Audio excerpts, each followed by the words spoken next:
everybody, thanks for joining. I appreciate it. My name is Mark and you've found your way over to the Modest Audiophile channel. 'Tis the season. Season's greetings. Happy holidays. Whatever your phrase of choice is, it's that time of year, and today we are going to be discussing a Charlie Brown Christmas by the Vince Guaraldi Trio. Came out in 1965, before I was born. And this one says it's green, and we'll get to that in a few minutes here.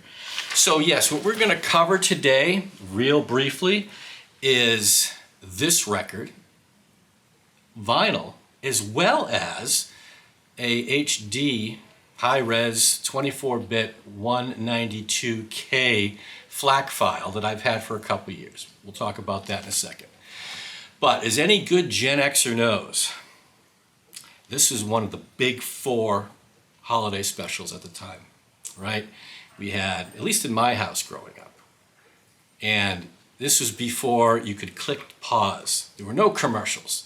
You knew exactly, by reading the TV guide, you knew exactly when these big four specials were coming on TV, and you made darn sure that you grabbed your piece of couch, piece of floor, whatever it was, and you got there 5 minutes before the special started, because if you weren't there, you were going to miss it. Same went for snacks. As soon as the commercial came, boom, get to the fridge, get your snacks, and get your piece of floor back for the rest of the show. So what were the big four? Well, I think this one in particular, one of my favorite all-time still, Christmas, a Charlie Brown Christmas, How the Grinch Stole Christmas, Frosty the Snowman, and Rudolph the Red-Nosed Reindeer. That would be my big four. Yeah, there were a bunch of others as well, but again, growing up in the 70s and 80s, yeah, those were the big ones. So last year for Christmas, one of my daughters, I have twins, they'll be 20 next week. Ooh, I can't believe that. Anyway, one of my daughters last year, she picked this up for me as a Christmas present. And I was really happy to get it. She didn't know that I already had the high-res file. Nonetheless, now I have something tangible in my hands, and we'll talk more about that in the coming minutes here.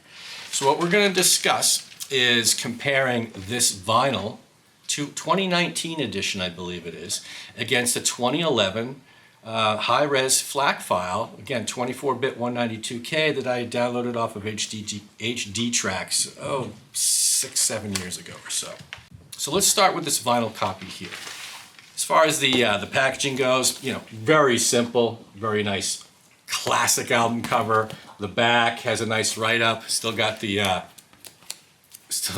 wrapping paper from the gift last year. No candy on the inside. Very, very plain Jane, and that is A-OK. As far as the vinyl itself goes, yes, it is green. Let's take a look at this. Look at this thing. Look at that thing, huh? I'm not really one to go for the colored vinyl. In fact, I'll try to avoid it at all costs and go with the standard black if I can. But in this case, this is pretty cool. And for a seasonal holiday record, yeah, it'll be fun to take out and give it a spin. So the overall presentation, that's that. The condition, it's flat. It really didn't have any surface noise, cleaned up pretty nicely in the humming guru. Between tracks, you'd hear a little bit of, you know it's a record, okay? Is it the silent thing, most silent thing in the world? No. Is it Mo-Fi Super Vinyl? No, it's not. But for, I think, I'll put the price up here in a few minutes, but I think this thing was like, it was less than $25, I can say that. Yeah, it's a really good listening experience, and it was a lot of fun. So real quick, before we get into how this thing sounds and how it compares versus the analog versus the digital, let's talk about who played on this thing. I thought this was interesting. On all the songs except for Greensleeves, you had, obviously, Vince playing piano, Fred Marshall was on bass, and Jerry Granelli was playing drums. Now, for the song Greensleeves, the last song on the album, you had Monty Budwig playing bass and Colin Bailey on drums. Okay, so how does this sound?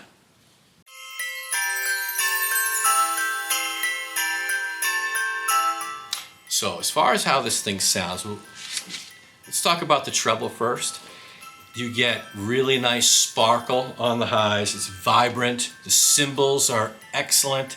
Some of those high piano keys in the upper register, really tickling those HiRes, as they say.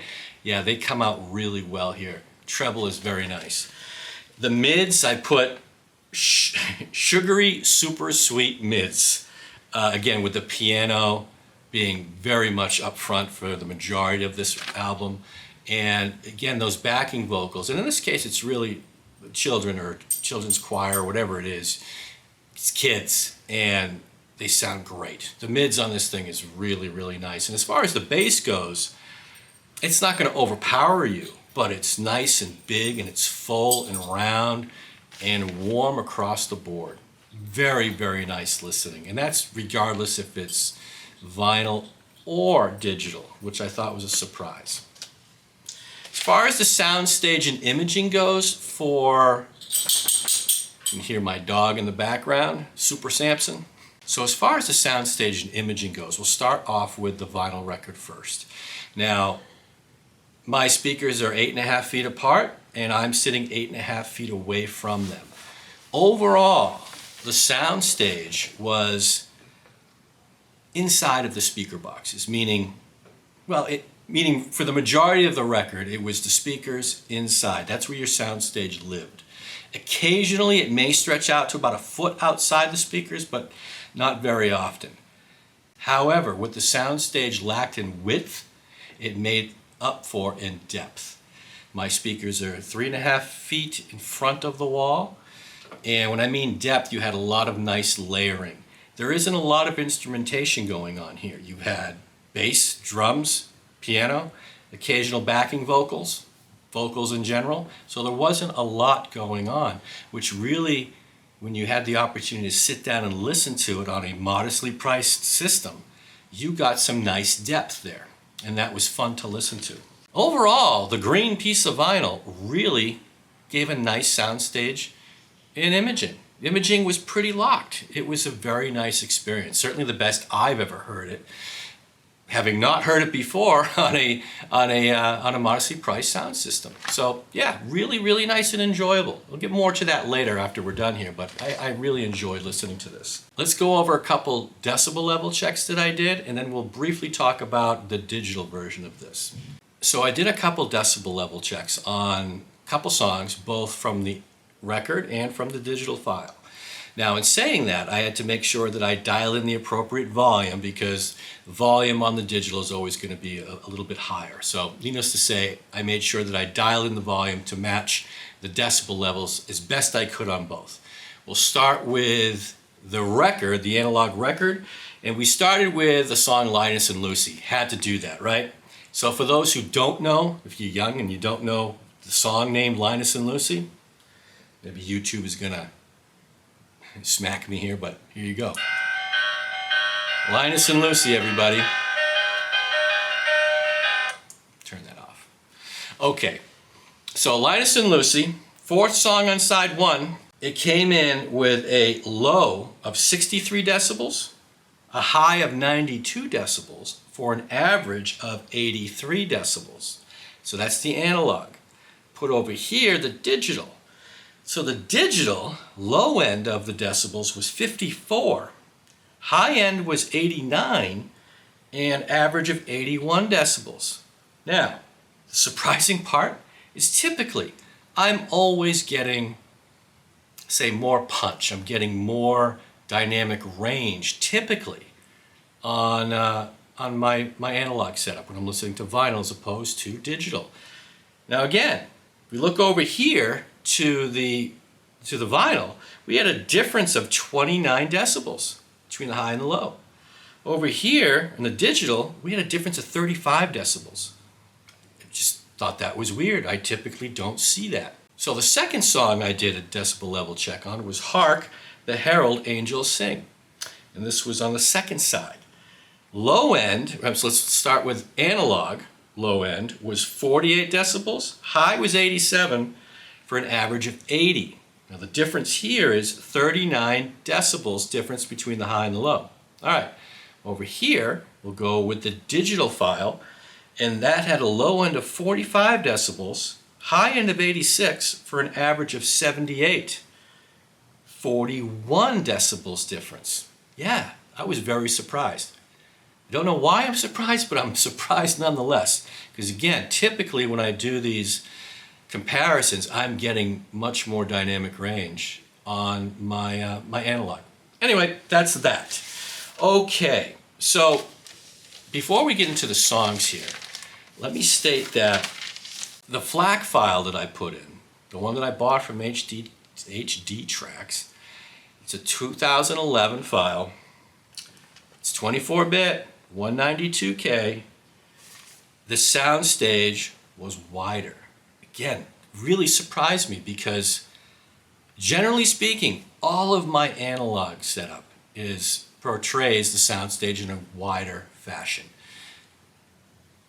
I can't be 100% certain that everything I've listened to, that's the fact, but I'm telling you, no one was more surprised than I was that the digital file came out with a wider Soundstage. And it wasn't insignificant either.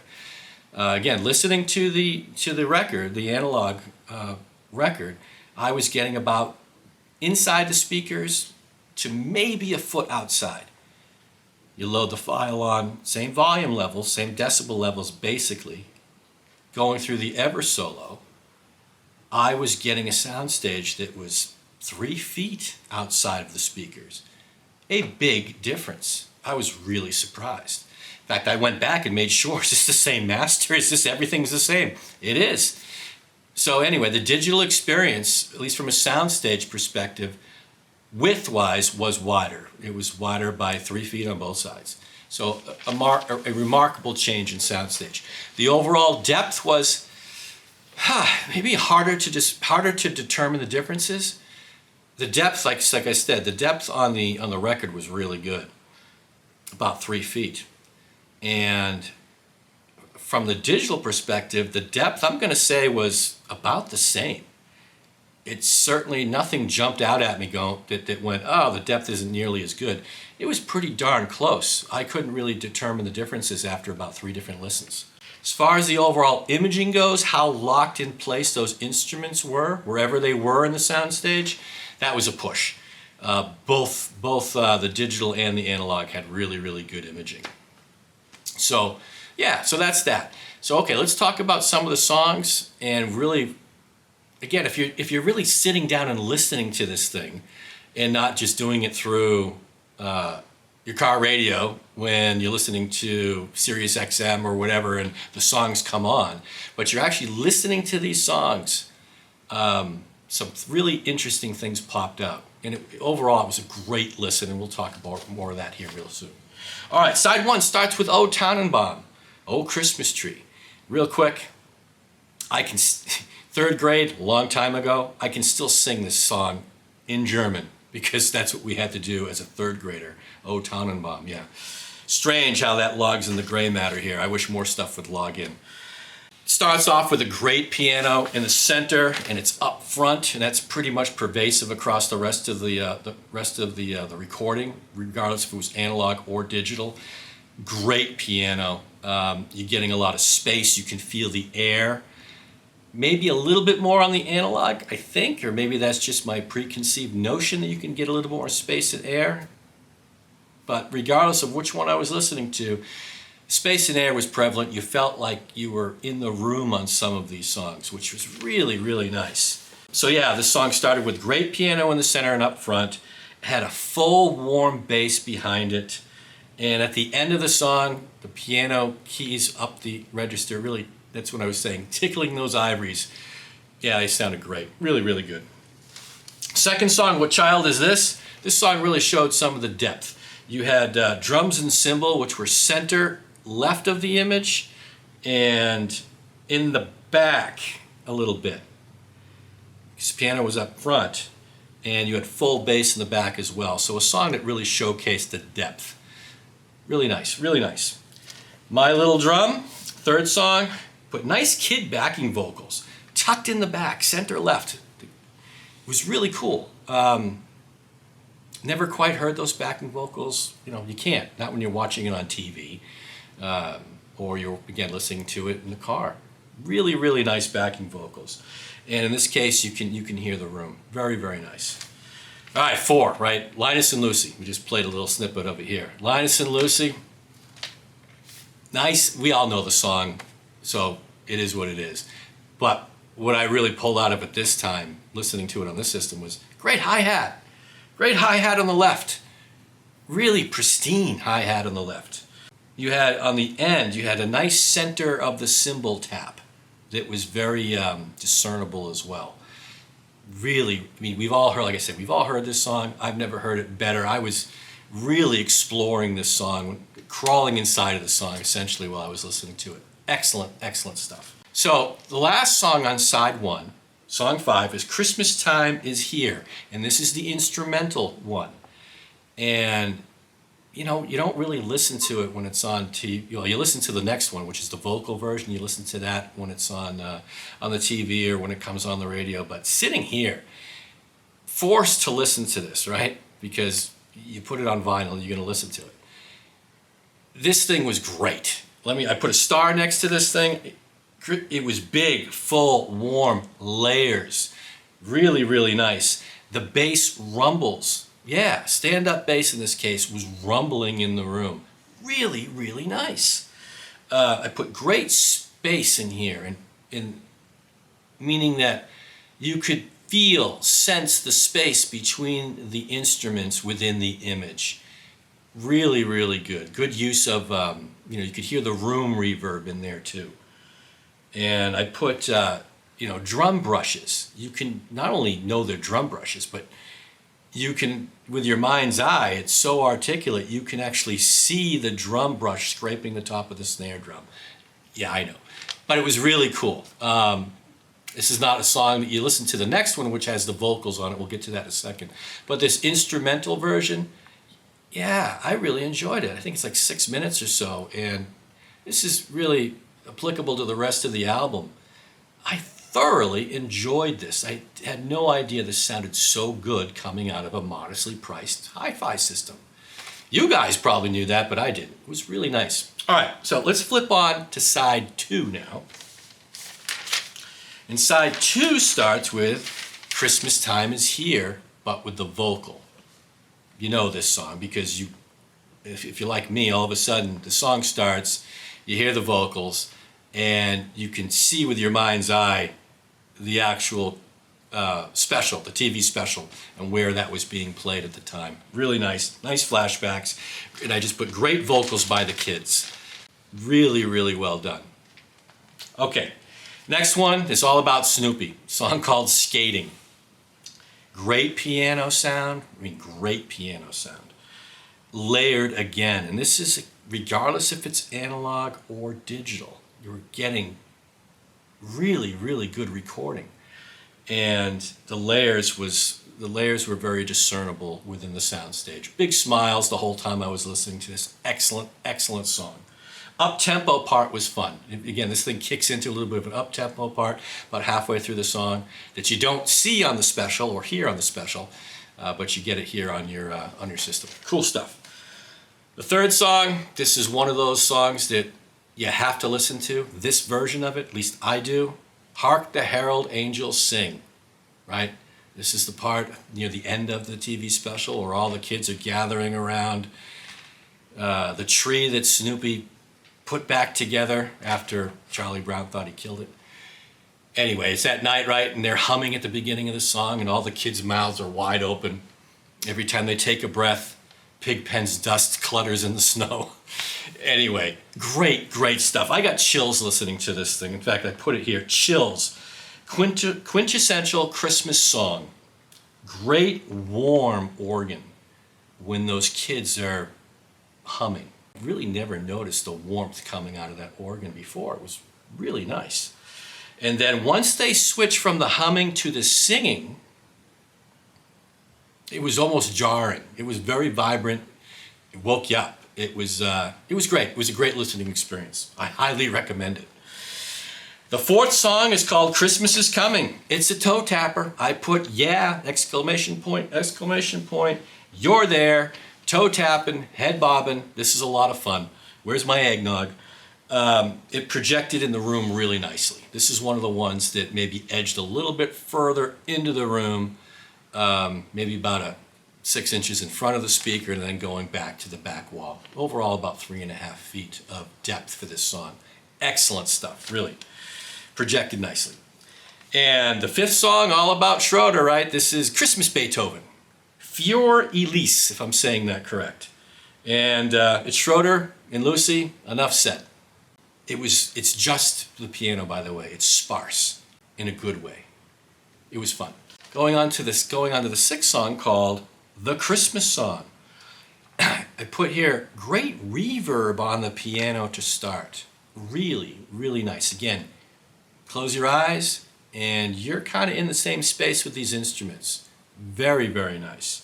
So the piano is center of the soundstage and it's full. And it's really taking up, again, from speaker to speaker. That's your piano and it's up front. And it's really, really good.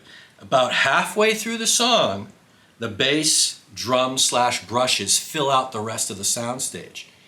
Where the piano is still staying inside the speakers, this was one of those songs, especially on the analog version on the record, where you got that extra foot of soundstage outside of the speakers.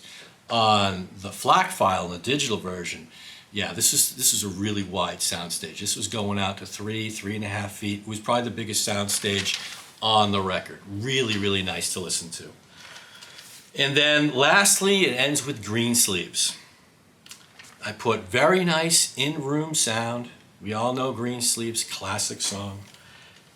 More excellent cymbal sounds, the tapping on the cymbal. Full bass, wonderful piano. Hey, it's Greensleeves, it's Vince Guaraldi Trio. It's good. And that's really what I want to say about the whole album. This was a lot of fun. You know, for the first time, I really sat down and listened to it. Grabbed my cup of tea, just let it soak in, turn the lights down. It's a lot of fun. I'm not a huge jazz guy. I'm trying to get into jazz. I'm not big on the horned version of jazz. Piano I like a lot as the main instrument. Maybe a sax. But I'm still trying to get to like the trumpet. We'll just say that, okay? Enough of that. So all in all, regardless if you're listening to the record or you're listening to a file, listen to it nonetheless. Listen to the whole thing on your modestly priced system or your killer system or whatever your system is. But give this record a chance, because if you're like I said, if you're a Gen Xer, this thing's gonna hug you with nostalgia. You're gonna wind up with a huge smile on your face. It's not very long and just a thoroughly enjoyable listen. This record is awesome, regardless if you're listening to it analog or digital. So again, that brings me back. What's my choice? I'm so happy that my daughter bought me this, because now I have something tangible, a memory that still has some of the paper on it that I'll have for the rest of my life. But if I had my choice of which one I'd like to listen to more, I'm going with the HiRes copy. HiRes copy, picture here, I think it's $18 for the HiRes, at least on HD tracks. And the record itself on Amazon, I checked, again, it's less than $25. So yeah, a couple bucks difference. My preference though would be the HiRes file coming out of my Eversolo DMP A6. Sounds fantastic. So that's it, everybody. I really appreciate your time today. I really do. I hope this was fun. I hope it was a little bit of a walk down memory lane. I hope it was something that makes you think, yeah, maybe I should go out there, get this on record or vinyl, or go out there and download a high-res copy. Or go out and stream this thing. Stream it at 192K if you can find it though. Regardless, sit there and listen to it. Listen to the whole thing. Look, the holidays are busy. Expectations are high. You're running around all over the place. Heck, I have to go down, I got a whole day trip tomorrow. I gotta go pick up one of my daughters at college and bring her home. So there's a lot of expectations, a lot of crap going on, a lot of moving pieces. Before you know it, the season's gonna be over. So take the time for yourself so you don't go a little cuckoo before the big show on the 25th. grab your favorite beverage. I know I'm mixing worlds here. Let's go with it. Grab your favorite beverage, put this on the turntable or cue up the digital file, kick back and relax. Because if not now, when are you gonna do it? Before you know it, the season's gonna be over and it's just gonna be dark January as we all wait for the groundhog to come up and strangle him. With that said, take care everybody. I hope you enjoyed it. Be well.